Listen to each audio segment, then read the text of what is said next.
Welcome everybody to Kitchenorama. I am grateful and thankful for everybody who's been here supporting me and joining me. This Thanksgiving, I am making some yummy, delicious baklavas. It's not as hard as you think. And if I'm not cooking, this is where you can find me. For this recipe, you need store-bought phyllo dough sheets.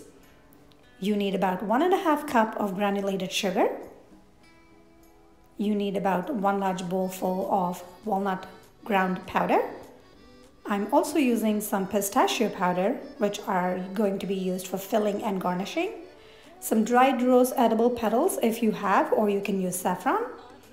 I'm using some rose syrup here. This is totally optional. You can use some saffron instead.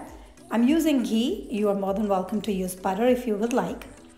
To make these yummy and delicious baklavas, which sounds like a very exhausting process, you need to have some sugar syrup which is made right.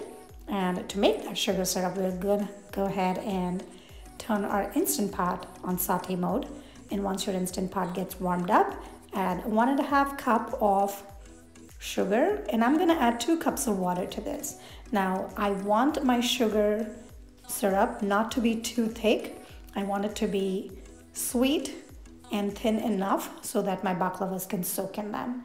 I'm adding about 1 tablespoon of rose syrup in there, which is totally optional. And while my sugar syrup is getting ready, I have my pistachio and walnut powder mixed in a bowl. I have my ghee ready. And I'm gonna take my phyllo sheets. I have picked these ready-made phyllo sheets from the frozen section of the grocery store. You can easily find them where they have the pastry sheets in the freezer section. Now, if you're making fresh phyllo sheets, then you can just go ahead and start using them. But if you're using frozen ones, you might wanna thaw them overnight in the refrigerator, or you can just put them out at room temperature for roughly about 3 to 4 hours. Now I'm gonna take the amount of phyllo sheets that I need. So I'm taking half of what is available in a complete packet, and the rest half I'm gonna set it aside. Now, what I'm gonna do is I'm gonna take a rolling pan, or if I have a wooden chopping board, I'm gonna go ahead and start cutting my phyllo sheets into long rectangular layers.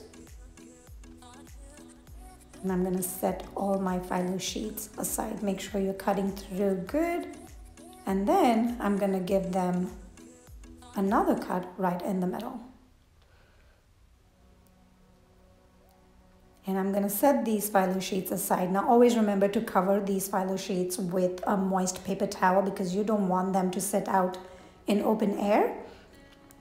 The rest of the phyllo sheets that you're not going to be using, you can throw them back into the refrigerator. Do not refreeze them. And you can make maybe another batch, or you can make some kind of, small spring rolls or whatever you want to make with them. Now, let's get started. I'm going to take an very individual single phyllo sheet, and I'm going to start adding my ghee. If you're using a butter, you can use that. And I want to make sure I'm covering my phyllo sheet completely with butter. And the trick of making good baklava is how you layer your phyllo and your dried nut mix. I'm gonna go ahead, always make sure you're putting generous amount of butter or ghee between the layers. You need to put at least 3 to 4 layers of phyllo on top of each other before you add any filling. There has to be an alternate layer of phyllo with filling, and again followed by phyllo and filling. I'm gonna go ahead and give a generous sprinkle. I'm gonna put that in there. You wanna go ahead and cover that again with another sheet. Press it gently down. The ghee also acts like a glue that holds all the different layers of the sheets together. I'm gonna take another sheet, put it on top of that, pat it down, layer some more ghee or butter. I'm going to bring another sheet out. And as you can see, it's hard, it's tricky. They stick pretty together. It's hard to bring. It's like very thin sheets of baking paper Be gentle and go ahead and layer generous amount. Now, a lot of people will make baklava only with walnut powder, or they will use only pistachios. I tried using both. You can use any nuts that you are not allergic to, but pistachio baklavas are the best. And then once you have layered enough and you know that you are able to roll, you don't want to make too thick of a layer, as long as you want to roll them and do it the way I'm doing it here. If you're just going to lay them in a baking sheet and you're just going to stack layers over layer and then just cut into diamond shapes, you can go as high as you want.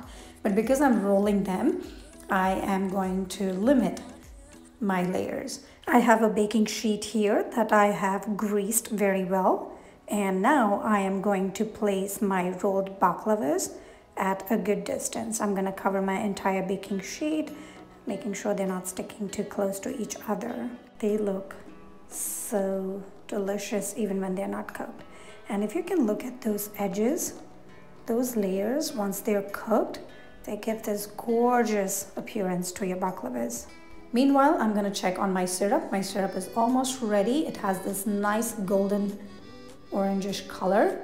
I'm going to turn off my instant pot and let my sugar syrup sit. Meanwhile, before I put these back into the oven, I'm going to cut them into bite-sized pieces, and I'm going to make sure that they are set at a good distance from each other.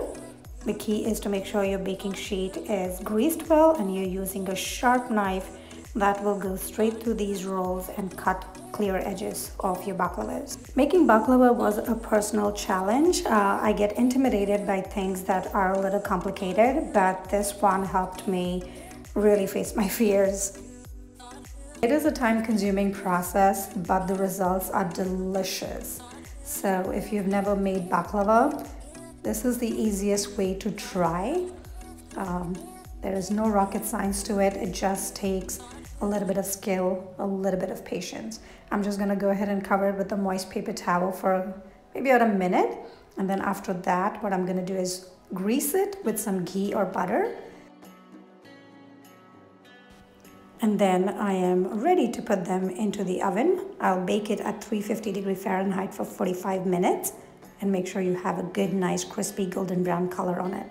Now I've taken my syrup, which is ready, which is hot, and I'm going to start pouring my syrup right onto this really hot baking sheet that's really come out right now from the oven. You want to hear that nice drizzle and a sizzling sound that is very relaxing noise. You can see that little steam and smoke coming off. Now you want to make sure that your baklavas are soaked into this syrup for at least 4 hours, and overnight is even better. One of the things that you might also want to do is, after it is soaked for 4 hours on the baking tray, take all these pieces, layer it in a Pyrex bowl or glass container, and pour the extra sugar syrup you have on top of it and let it sit overnight. Sprinkle it with a generous amount of chopped pistachios and serve it with love for family and friends this upcoming holiday. Enjoy and be safe.